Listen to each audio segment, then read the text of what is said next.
Have you ever sat in that heavy silence at a family dinner?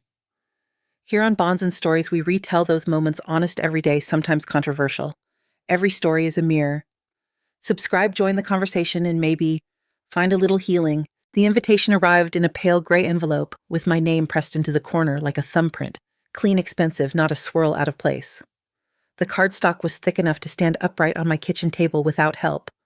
Cocktail attire, it said, in Sloane's tidy serif. I ran my finger along the beveled edge and thought of Caleb's habit of tearing junk mail cleanly in half a small ritual that used to make Ryan laugh. I kept the card. Some things you don't rip even when you want to. Cleveland's wind came off the lake with that faint iron note you can taste if you've lived here long enough. I wore a simple black dress and my wool coat with the loose button at the cuff. In my purse, Caleb's old bifold smoothed soft from years in his back pocket. I carried a modest gift card tucked into a blank note. I'd thought about a watch, something glossy and adult, but standing in the store, I wasn't sure what counted as adult anymore. The note said only, "Love, Mom." It took 3 tries to make the letters look steady. The hostess led me through the rush of a Saturday night, all flicker and glass, and the clean white hiss of the espresso machine. We took an elevator to the rooftop, where string lights crossed a sky the color of slate. Tables faced the Cuyahoga, the bridges crouched like old steel animals after a long day. A small party clustered around a low arrangement of lilies and candles. I recognized Sloane, first linen suit the color of bone hair in a spun glass chignon, and then I saw my son. "Happy birthday," I said, and the sound of it surprised me. Ryan turned smile quick, a professional reflex. He hugged me without warmth, but not without care. I felt the same shoulder bones as when he was 12 and too thin from wrestling season. "Mom," he said, and kissed my cheek like a man who knew where the cameras were.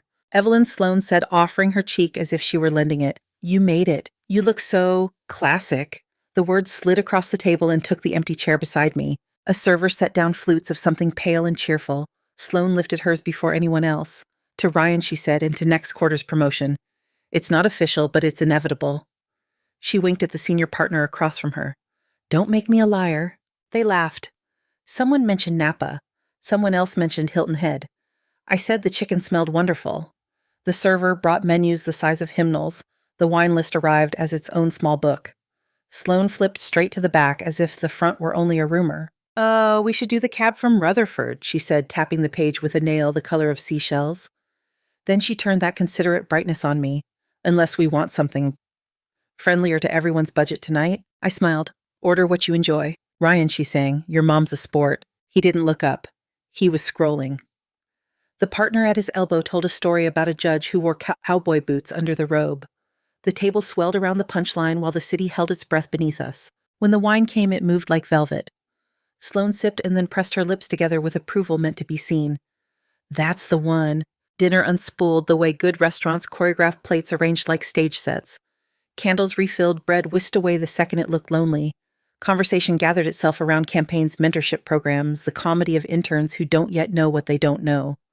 A woman with a wrist full of gold said, "We have to get you 2 back to the Vineyard House," and Sloane said, "If we can squeeze it between quarterly reviews." I cut my chicken into even pieces and thought of the lunches I used to pack for Ryan when he insisted on bologna 1 slice, never 2, the mustard just at the edge.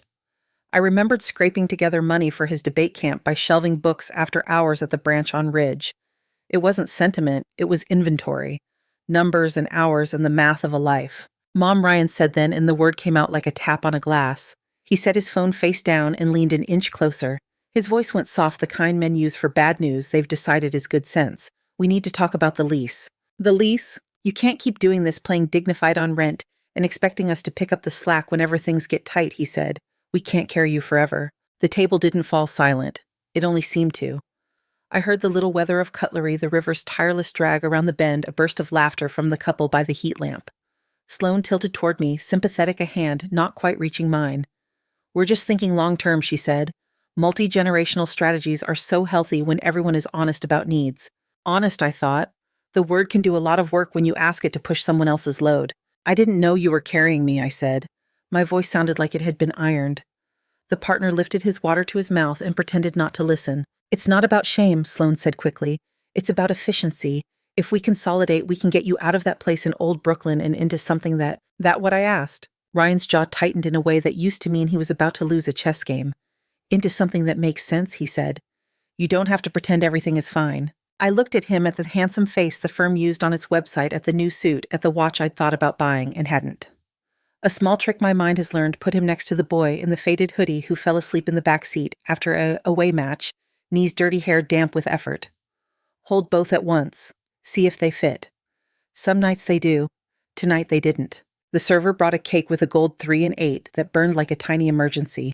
Everyone clapped. Sloane squeezed Ryan's shoulder and smoothed the tablecloth with the side of her hand. You make it look easy, she said, loud enough for us all to be grateful for him. Ryan blew the candles out in one breath. Someone shouted speech. He stood and gave them one tight, polished ending with a joke about billing in 6-minute increments. Laughter fell exactly where he placed it. I would have been proud if pride were a thing you could lift without the past sliding out from under it.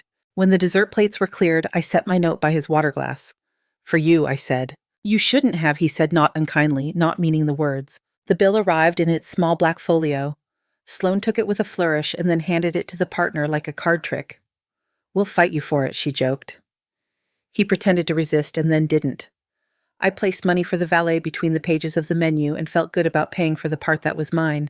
Let me call you a car, Sloane said when the wind lifted the edge of my coat in the hallway by the elevators. I have mine, I said. Of course. Her smile smelled faintly of mint and victory. In the parking garage, the air changed from lake to concrete. My Buick started on the second turn, the radio cutting in with the last bars of a Cavaliers recap and an ad for gutter cleaning. I put both hands on the wheel the way Caleb always told me to.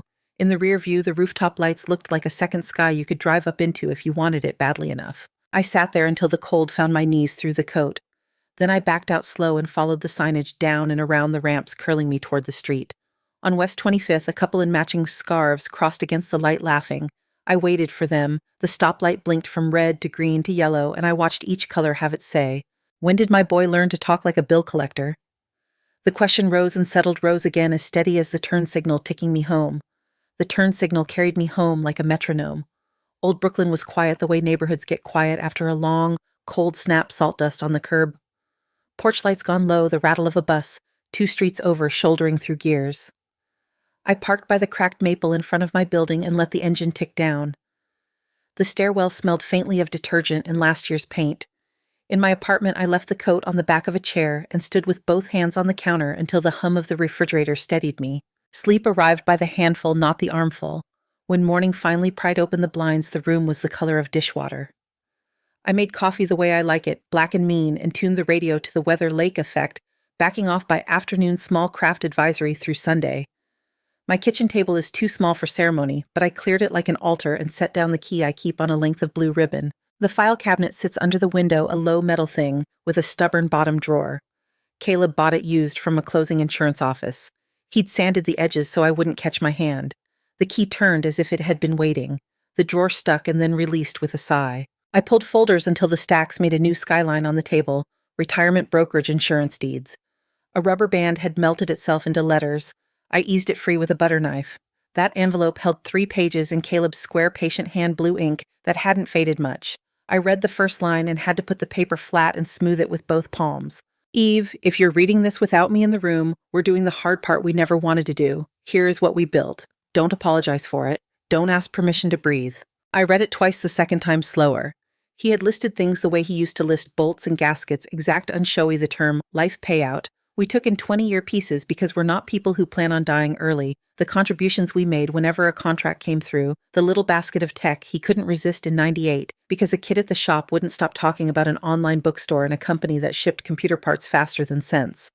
There were account numbers. There were notes about beneficiaries for now underlined and a reminder written as a joke that paper cuts and markets heal. The brokerage statement I unfolded had a weight to it, the good paper most companies save for impressing themselves. There were columns and subcolumns, and at the bottom a number that didn't blink when I stared at it. It began with a 2, then a point, and then more digits than my head wanted before coffee. The deeds folder had copies on county letterhead, 2 duplexes off Professor Avenue in Tremont, and a third closer to Scranton Road, all recorded, all clean, all managed by a company whose checks had been regular enough that I'd filed them under income, rents, and not thought about them beyond taxes. The management statements showed replacement roofs when they were due furnaces service tenants who paid on the 1st or the 5th.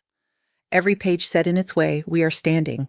I set my cup down and heard it knock against the table, the sound of a gavel. I don't cry easily when the stakes are paperwork. My job at the probate court has trained me to let the ink do the feeling. But I did sit there long enough to know a shape had changed. Not money, shape. The outline of what I could say yes to and what I could say no to without anyone else's breath in my ear. By 10, I had dressed and called in a personal day. The court can survive my absence. I called a number I hadn't used in months. Maya Chen, the receptionist, sang, and I heard in that voice the fresh varnish of a place where people arrive to make decisions and leave with folders that feel heavier than before. Maya met me in a conference room paneled in walnut, the grain running like water. She has the kind of face that makes you want to explain yourself and the kind of posture that reminds you you don't have to. We shook hands. She didn't ask if everything was all right. She asked what I wanted to accomplish. I'm done treating my life like a borrowed coat, I said. I want to put the house in order while I can read what I'm signing. Revocable living trust, she said, already pulling a yellow pad close. Pour over will to catch what doesn't get retitled in time. Successor trustee if you're incapacitated. Who do you want holding the pen if you can't? For now, me.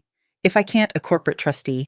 The firm you like that doesn't talk down to widows. She smiled. We can name a neutral professional. Beneficiaries. Harbor House Foundation, I said. And for the first time that morning, my voice came out round. They're converting that old motel off the shoreway. Private rooms for seniors who've been sleeping in cars. I want my things to do more than sit. Specific bequest to family. Maya asked it neutrally the way you ask a patient whether they want the light dimmed. A small amount, I said.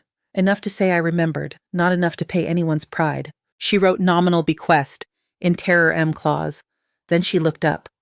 No contest provision is enforceable in Ohio if there's some consideration. Leaving $1 can read as spiteful. Leaving something useful but not life-changing reads cleaner. We can draft it that way. Do so. Rents and brokerage need retitling to the trust, she went on. We'll execute new deeds for the duplexes assigned management agreements. We'll handle beneficiary designations on the accounts where needed. You'll keep your checking outside the trust if you like. We'll add a transfer on death to sweep it. Medical powers, financial powers.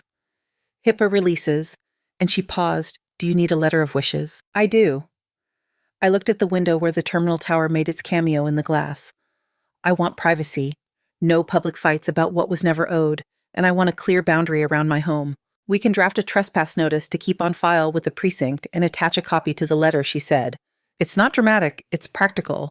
We'll also add language to the trust about residence use. No beneficiaries have any equitable claim during your lifetime. That I said and felt something loosen at the back of my throat. Exactly that. She slid a glass of water across the table. Bring me copies of the deeds and statements. We'll scan and return them. I can have a draft by the end of the week. We sign when you've had time to read slowly. I came with the papers, I said, and lifted my tote. My habit of making other people's emergencies tidy has given me one skill. I keep things in order even when the house is on fire. We read together for 2 hours, the way you read when you are making your life in the margins. Maya explained the way successor trustees step in without drama, how a pour-over will catch his missed socks in the dryer. She doesn't use metaphors when the law will do. I like that in an attorney. When she left a copy something, I let my hand rest on the walnut. It was cool and sure. Outside, a truck downshifted. The sound entered and left the room without touching anything. The draft came back with yellow flags like a small geography. We moved through it clause by clause. When we reached the section headed beneficiaries, I felt the little lift you get when a seatbelt clicks home. The sentence was ordinary and sufficient. Upon the settler's death, the trustee shall distribute the remaining trust estate to Harbor House Foundation, an Ohio nonprofit corporation. The language didn't sing, it didn't need to. We signed the preliminary directives that let the office speak on my behalf to banks and the county initials blooming like tiny anchors. The notary was a woman with silver hair who asked for my license and didn't call me dear. It matters sometimes the things people don't say. By late afternoon, I was back on the sidewalk with a copy set heavy enough to pull at the strap of my tote. The sky had opened a little. Pigeons worked the seams in the pavement. I walked 2 extra blocks just to keep moving and turned into a diner I've been going to since the kind of week you name by the sound of the machine that took your husband. Bottomless, the waitress asked, already tipping the pot. Let's see if we find the bottom, I said. She poured until the cup looked brave again. I ate a tuna melt and watched a man at the counter explain football with his hands. Across from me, a teenager in a marching band hoodie did math on a napkin tongue at the corner of her mouth the way Ryan used to do when he was trying to square something that didn't. I paid in cash and left enough under the sugar caddy for the refill I'd taken and the one I didn't. In the parking lot, the wind had forgotten its teeth. My Buick started without complaint. At a red light by the bridge, I looked at my hands on the wheel. The skin had thinned since the year I learned to back a trailer without clipping the fence, but the grip looked the same. At home, I slid the trust copy into the cabinet and turned the key. The metal rang a clean, small sound. The room was the same size it had been in the morning and not the same at all. I washed my mug. I wiped the counter. I set the blue ribbon key on the windowsill where the last of the gray light could find it. The blue ribbon key stayed on the sill for 2 days, catching what little light the late winter could spare. I kept moving work laundry, the ordinary errands that keep a person from floating loose. On the third morning, the wind shifted off the lake, and a thin sun came through as if the city had remembered where it put the switch. I took the key, looped the ribbon around my wrist, and drove east. Shaker Heights announces itself without raising its voice. Brick colonials set back from the street like they've been taught their manners. Big trees with the kind of posture you only get by standing still for a century.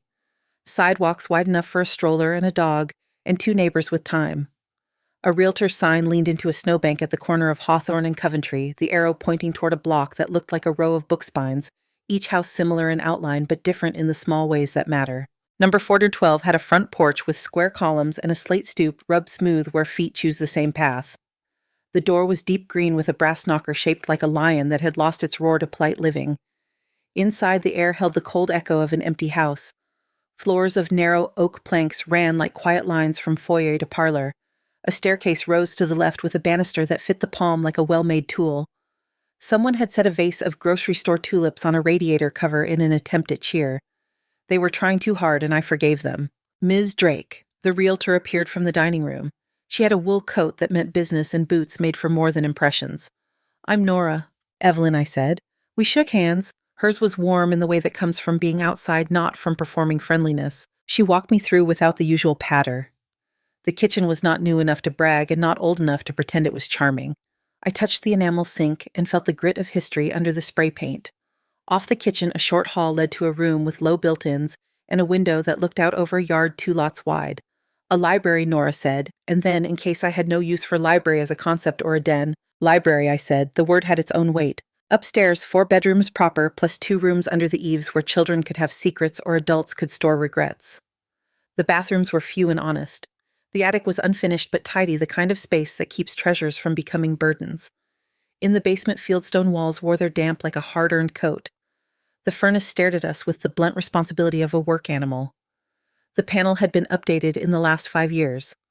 I could tell by the handwriting on the labels, careful block letters that didn't lean. Back in the foyer, I stood under the carved crown molding and listened. Some houses creak like they're making arguments with themselves. This one breathed in a measured way, like a person asleep who will wake easily if you say her name. Nora gave me the sheet with the asking price and a pencil I didn't need. "There's been interest," she said, in the tone that means there has been and there hasn't. "I'd like to make an offer," I said, and said the number that left room for dignity, but not for games. Cash. No contingencies outside the standard inspections. Nora didn't blink. "We can draw it up. Proof of funds." I brought copies. I had a folder in my bag with the trust letter authorizing me to sign, as trustee, the statements, the identification. The bank likes you to carry everywhere as if citizenship goal were a door prize. We sat at the dining room, built in 2 women working in our coats. Nora wrote with her head slightly to the side, considering each word like a nurse entering a dosage. She called the seller's agent in the kitchen, where the reception was better, and spoke in the tone you use when you don't want your voice to carry hope or doubt. When she came back, she had that clean look some people get when they've told the truth and someone else agreed to meet it. "They accept," she said. "If you'd like to initial where I've flagged." I initialed in small, careful letters that behaved on the line. We set a closing date close enough to feel like a decision and not like an impulse. The house sighed again as if relieved to have a job.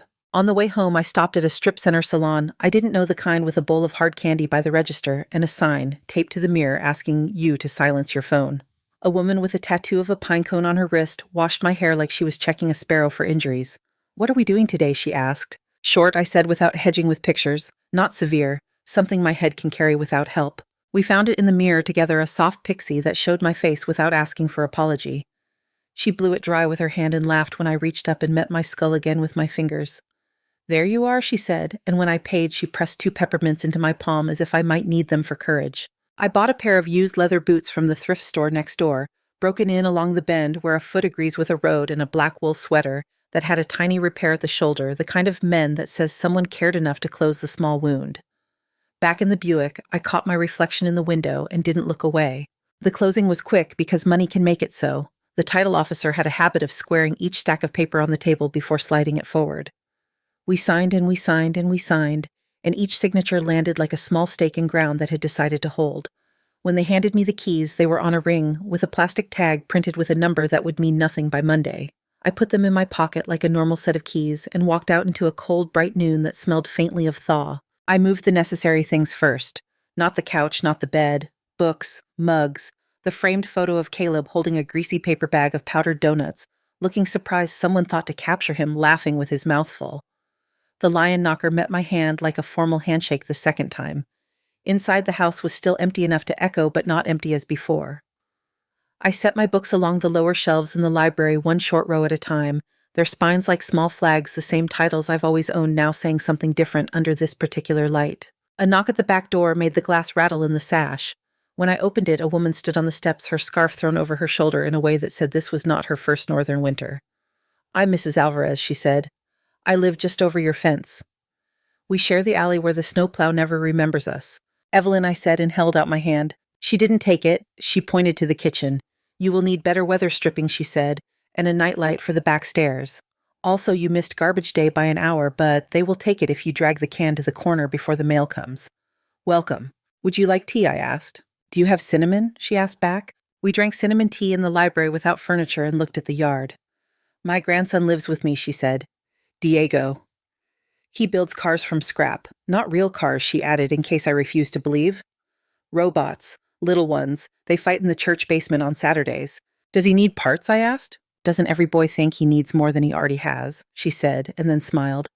So I'd know she was not talking about hoarding, but about appetite. The neighborhood found me the way neighborhoods do. A man with a dog the color of a rain cloud introduced himself as Gary. The dog was named Edna and wore a red bandana like a claim. A flyer went up under my door knocker about a block party if the snow held off. "Potluck lawn games, bring your own folding chair."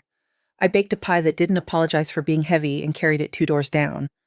People made room because that is what you do when the folding chairs come out. You move your knees and your judgments and you rearrange where necessary. Someone asked what I did and I told them I worked at the probate court. A woman with paint under her nail bed said, "We need someone like you for the neighborhood association minutes," and I laughed because I knew a recruitment when I heard one. Teenagers threw a football in a sloppy arc that crossed 3 yards without permission, and no one corrected them because the ground was frozen and forgiveness travels quicker when you can see your breath. Diego arrived to carry the empty pie pan back to my porch. He stood a respectful distance from the door like a kid who had been taught where private ends and public begins. His hair was too long for someone who likes to solder. "I can help you move boxes," he said. "I can pay in pastries and wire cutters," I said. He hooked a smile to one side like a fish deciding whether to trust the line. Okay. Days settled into their own order. I bought a secondhand desk for the library and oiled the top until the walnut woke up. I labeled the outlets on a piece of painter's tape tucked into the breaker box door so no one had to count which circuit darkened the foyer. Mrs. Alvarez knocked twice whenever she had something to borrow and 3 times when she had something to give. I learned the code.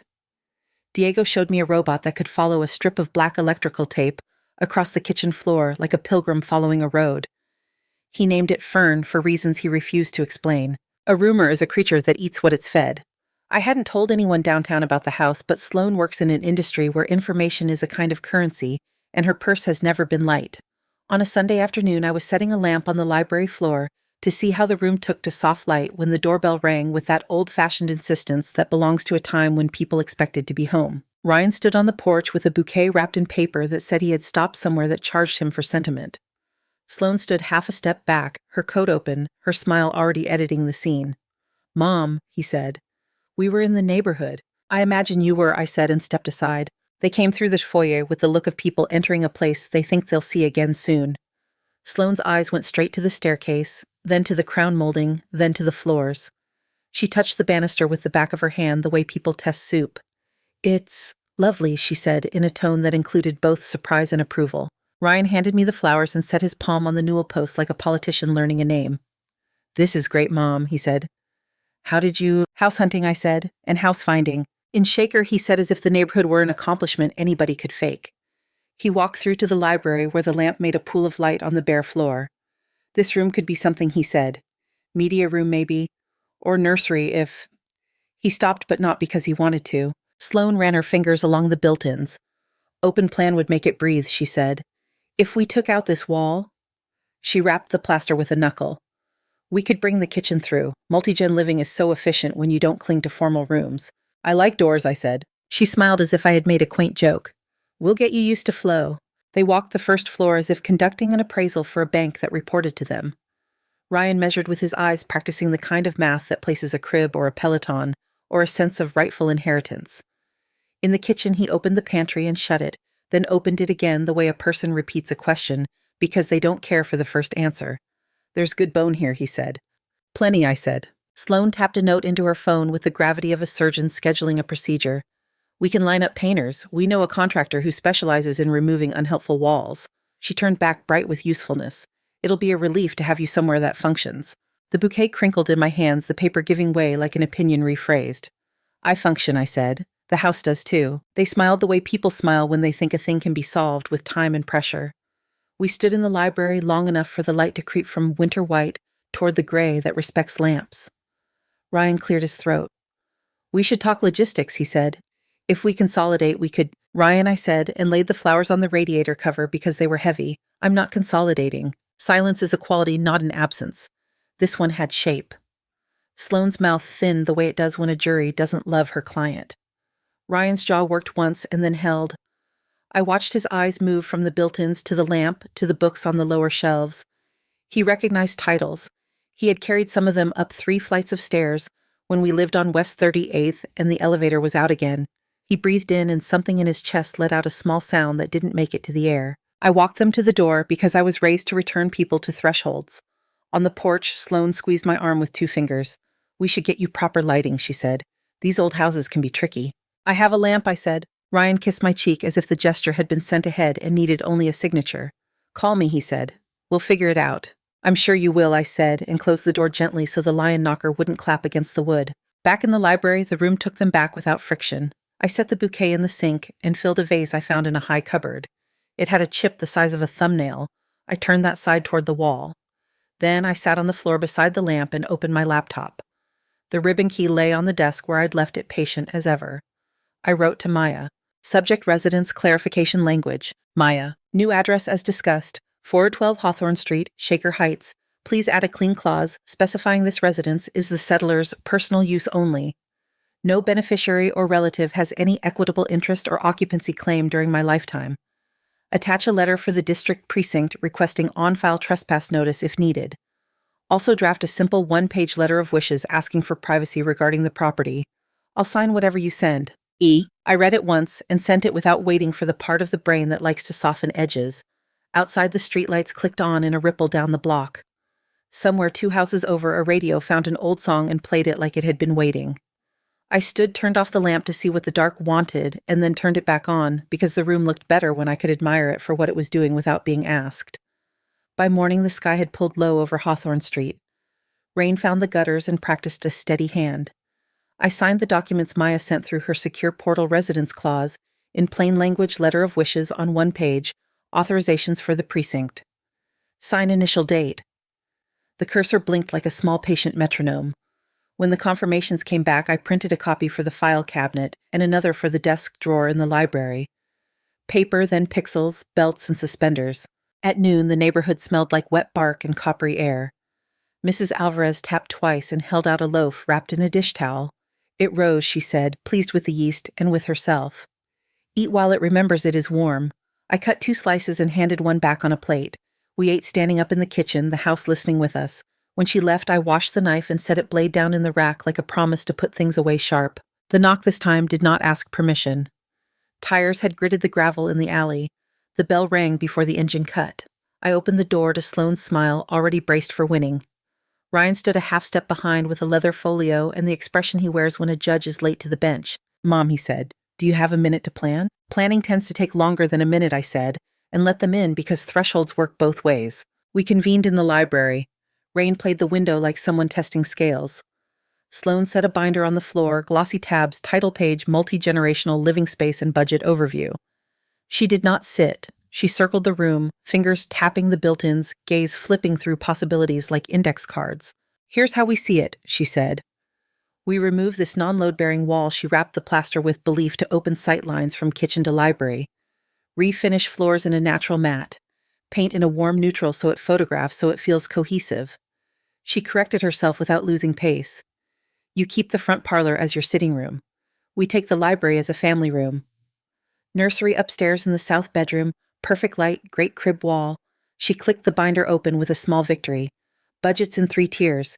We can cover the trades if you take fixtures. Fair split. I like doors, I said. Flow is just doors you don't have to open, she said brightly. You'll love it in practice. Ryan spread a sheet on the desk, boxes and arrows, a schedule like an air traffic plan. We can do paint next week, he said. Floor guys after, movers the following Friday. You should start sorting the old Brooklyn place tonight, what you need, what we can donate. We'll book a U-Haul and a cleaning crew. I looked at the sheet until the boxes relaxed back into squares. Slow down, I said. Nothing moves until we agree whether anything moves. Sloane smiled as if she'd expected resistance and stocked up on patience. We get that change is disruptive, but it's healthier to name needs than pretend they aren't there. We're starting IVF again in April. She touched Ryan's forearm with a soft press that asked him to let her carry this part. The transfer's scheduled. Your grandchild will need a room that isn't a hallway. Rain ticked hard once like a knuckle on wood. I thought of the blue ribbon around the key of the way a house understands the difference between echo and voice. A nursery belongs in the home of its parents, I said, not in mine. That's the idea, she said quickly. One home, together. Ryan interlaced his fingers on the desk, the way he did before matches when he was 17 and trying not to shake. We're proposing a consolidation that makes sense, he said. We shoulder the expensive updates. You bring the house to the table, we all benefit. No, I said. We don't all benefit. You two would, perhaps. I do not. He blinked once and hard as if the syllable had a wind behind it. Mom, you're alone in a 6-bedroom colonial. I am at home, I said. Sloane turned a page to a tab marked Ownership and Tax. We've also thought about structure, she said, voice smoothing. If we retitle the property into an LLC with you as member and Ryan as manager, we can shield liability, streamline deductions, and plan a clean transfer later. It's elegant, avoids probate. The house stops being your burden and starts being ours. Stop? I said, not loud but final enough that the rain remembered its manners. The house is not a burden. It is mine. It remains mine. She recovered. Of course. We're just future-proofing. You taught Ryan to think ahead. I taught him to read instructions, I said. Here are mine. I opened the drawer and took out a sealed envelope, unsealed it, and set 2 documents side by side, a 1-page letter of wishes and a brief summary of the trust provisions written for non-lawyers. I turned them so the print faced them, not me. This residence is for my personal use, I said, tapping the sentence with my forefinger as if marking a line in a hymn. No beneficiary or relative has any equitable interest or occupancy claim in it during my lifetime. Any dispute of the trust triggers the no contest clause. A modest bequest will stand in place of any expectation. Questions about that can go through counsel. Sloane read quickly the way a person browses a menu looking for red flags. Her smile thinned. These clauses can be challenged, she said. Judges don't love punishing family. Some do, I said. Most read what's written. And I'm not punishing anyone, I am stating terms. Ryan's hand went to the back of his neck and stayed there. The motion used to mean he'd overtrained his shoulders. Now it meant something he hadn't named out loud. I picked up my phone. Maya, I said when she answered. You're on speaker with Ryan and Sloane. Good afternoon, she said, voice steady as walnut. How can I help? Explain enforceability, I said. In Ohio, Maya said, a no contest clause, sometimes called an in terror M clause, is generally enforceable when paired with a meaningful bequest. The trust states that any party who contests distribution receives that modest bequest and waives further claim. Residents' use language is clear, no equitable rights or occupancy rights in the settler's lifetime. If necessary, a trespass notice is on file with the precinct to assist with boundary setting. I recommend that any legal concerns be directed through your counsel so we avoid misunderstandings. Sloane's eyes flicked toward Ryan's. We're not threatening to sue your mother, she said, judging the word threatening too hot and letting it cool on the plate. We just want a plan that reflects reality. Maya said nothing. Lawyers know when the room doesn't require them. Thank you, Maya, I said and ended the call. Sloane laid both palms on the desk as if blessing the wood. We're talking about family, she said, deploying warmth like a resource. We'll be expanding ours. Do you want your grandchild to know you in corridors and stairwells, or in a home that's set up to work? I did not look at Ryan then. I looked at the rain line on the glass, the path each drop took, without asking permission from the one before. I will know a child in any room that child lives in, I said. I do not need my house to perform the relationship. She exhaled through her nose a small surrender that wasn't. You've been brave for a long time, she said. You don't have to keep doing the hardest version out of habit. That's projection, I said and stood. We're finished for today. Ryan gathered the folio reflexively, the way a person reaches for their coat when the temperature drops. So that's it? He asked, not angry so much as unmoored. For 90 days, I said, measuring each word. No logistics, no binders, no talk about walls. If you have questions about the trust or the residence, have your attorney speak to Maya. If anyone attempts to enter without invitation, the letter on file will be used. We will revisit conversation when the weather has changed.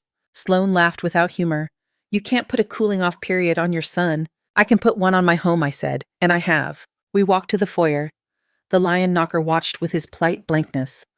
Ryan hesitated at the threshold, the bouquet memory between us, though none existed today. We just want to provide, he said, softer than the rain. Provide for the life you're making, I said. I am providing for mine. Sloane went first coat, lifted by the damp wind. Ryan followed, pausing once on the stoop, as if checking whether the house would speak to him differently from this angle. It didn't. I closed the door with the care that keeps paint from cracking and listened to the lock learn its shape. Back in the library, the binder title glowed on the floor where Sloane had left it. I slid it with my foot until it met the wall and then picked it up and set it on the shelf beside the lamp. A place for everything.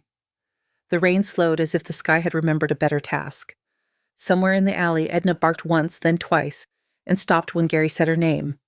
I went to the kitchen, cut a new slice of Mrs. Alvarez's bread, and stood at the sink while the room came back to itself.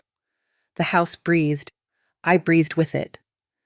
The day narrowed into the steady work of being at home. By evening, the rain had rinsed itself thin. Hawthorne Street wore a clean shine that made the cracks look honest. I opened the windows an inch to let the house trade air with the day and set a bowl of water on the radiator for the steam to do its quiet work. Mrs. Alvarez knocked 3 times and handed me a jar of apricot jam, as if we'd discussed jam all along. Diego came behind her holding a shoebox that hummed 2 coin-sized motors and a frame of chopsticks and tape. It follows light now, he said, and set it down on the library floor.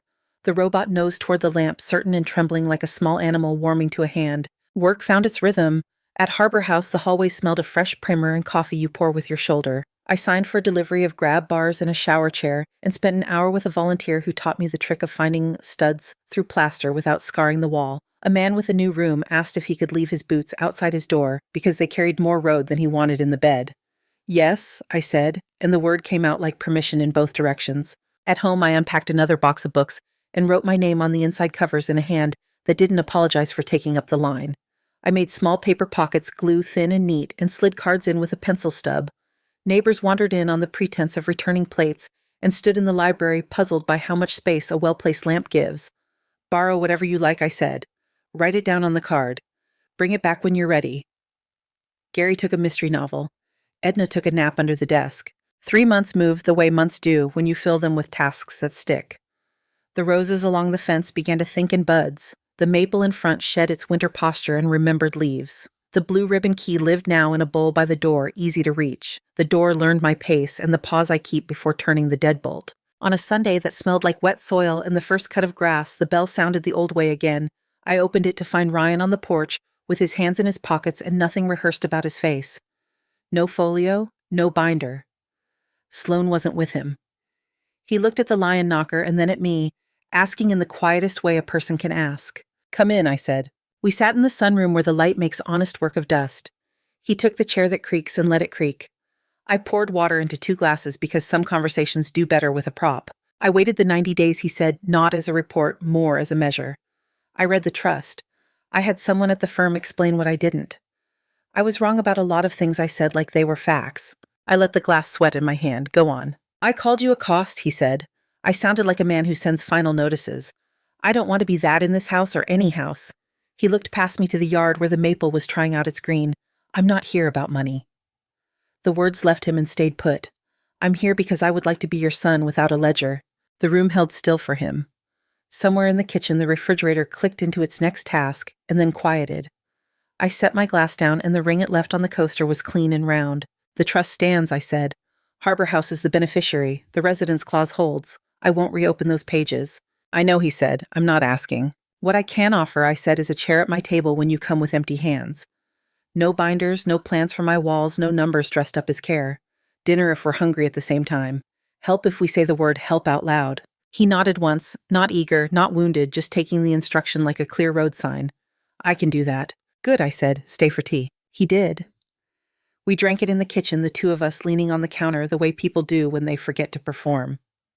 He told me something small about a case, no names, just the shape of a problem and the way it untied. I told him Harbor House had finally figured out which window in the common room wanted the sofa. We rinsed the cups and put them upside down to dry.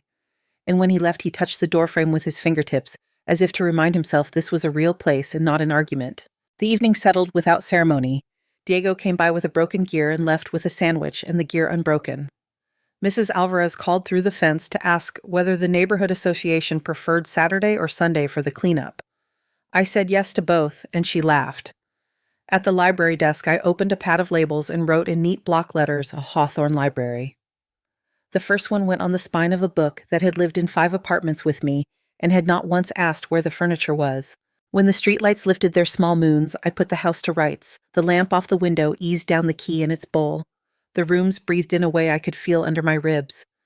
Out back, the roses tried again at the trellis as if they were sure of something. I didn't answer them. I stood a minute and listened to the quiet do its precise work, then turned toward the hall and the stairs that had learned at last the way I like to climb. Thank you so much for listening to today's story. If this story resonated with you or made you reflect, I'd love to hear your thoughts, so feel free to share them in the comments below. And don't forget to like, subscribe, and hit the notification bell so you won't miss the next story.